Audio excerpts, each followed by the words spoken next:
Hello and welcome, my dear friend. In Isaiah 30:15, God says, "In quietness and in confidence shall be your strength."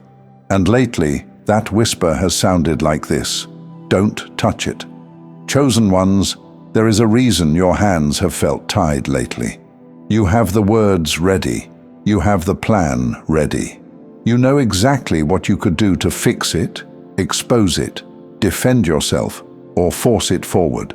But every time you get close, something in your spirit pulls back. The message underneath that pull has been clear, even if you didn't have language for it. Leave this one alone. This is not your battle to handle. And what God is about to do with the things He has asked you not to touch will shock you, and it will shock anyone who thought your stillness meant you were finished. You are not inactive. You are under orders. I know it's hard to believe this in a world that shouts, "Do more, move faster, don't stop." This constant pressure to keep going, to never pause for even a second, has worn so many people down. Even the ones who keep the happy face, the glowing posts, the polished life. You and I both know that under all of that, there is often a very tired, very sad soul.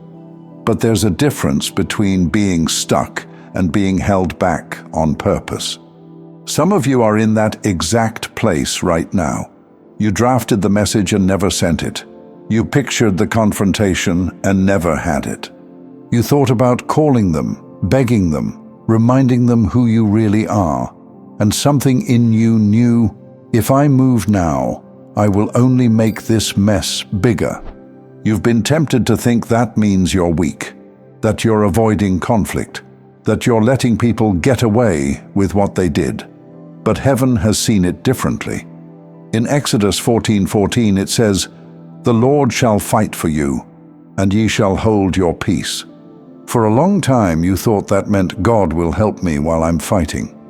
But right now, in this season, He's been saying something sharper. Step back.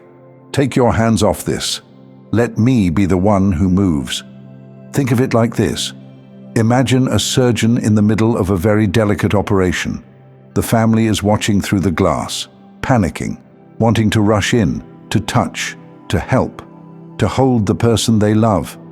But if they step into that room and start grabbing and moving and pulling, what would have saved the patient could suddenly become what harms them. So the surgeon says, "Don't come in here, don't touch anything, let me finish what I started." That's what God has been saying over certain parts of your life. That situation with your name in other people's mouths. That relationship that broke in a way you still don't understand. That opportunity you could chase, manipulate, push your way into. But you keep feeling blocked, delayed, strangely stopped. It's not because God forgot you. It's not because He's ignoring the time you've lost. He sees every year, every delay, every moment you thought, "If I don't move, I'm going to fall even further behind." But listen, there are battles where your action looks like obedience, and there are battles where your inaction looks like obedience. Right now, in this area, God has been saying, "Don't touch it, because I am doing something you cannot do.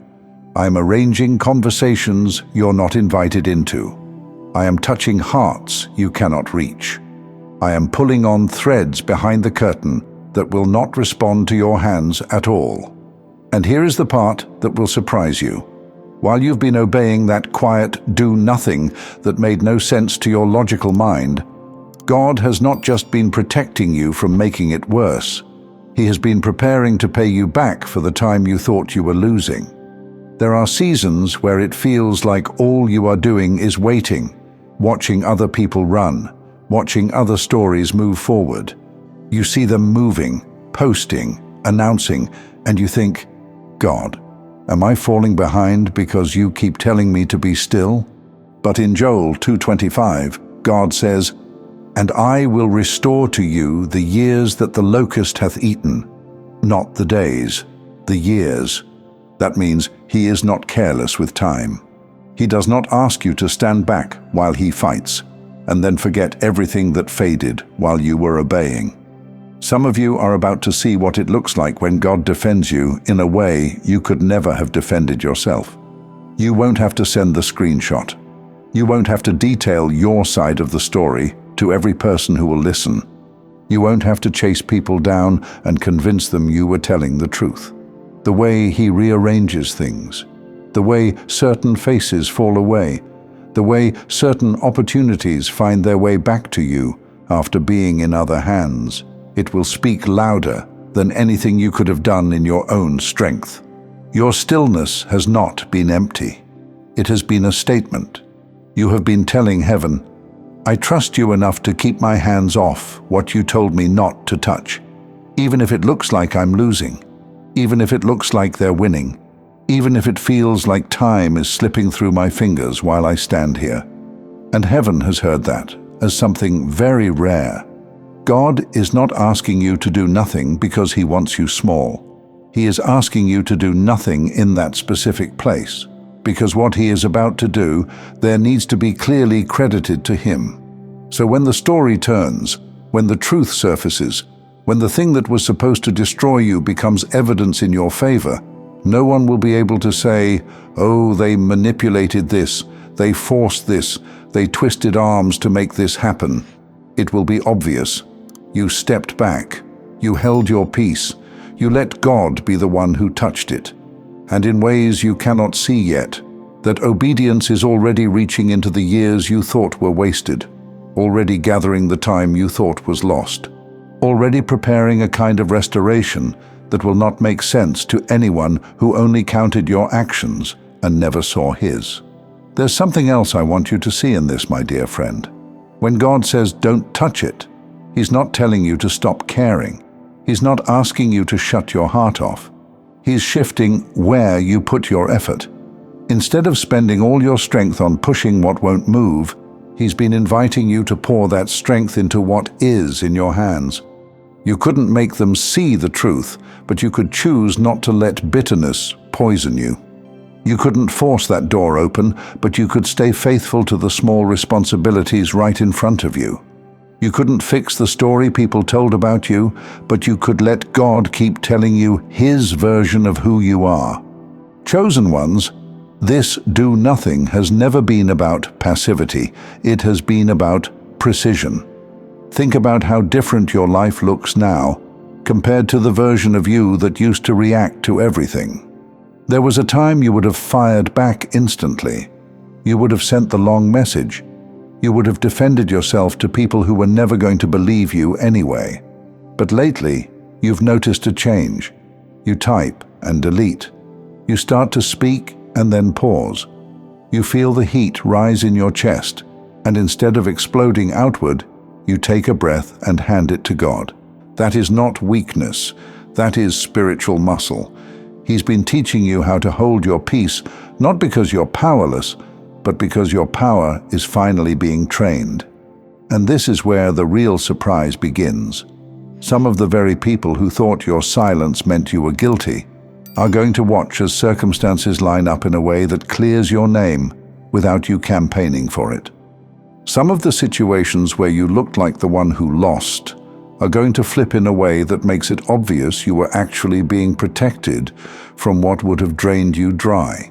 There will be moments where you stand in the middle of a room, or read a message, or see a door open that once slammed in your face, and something inside you will whisper, if I had forced this in my timing, I would have ruined what God was setting up.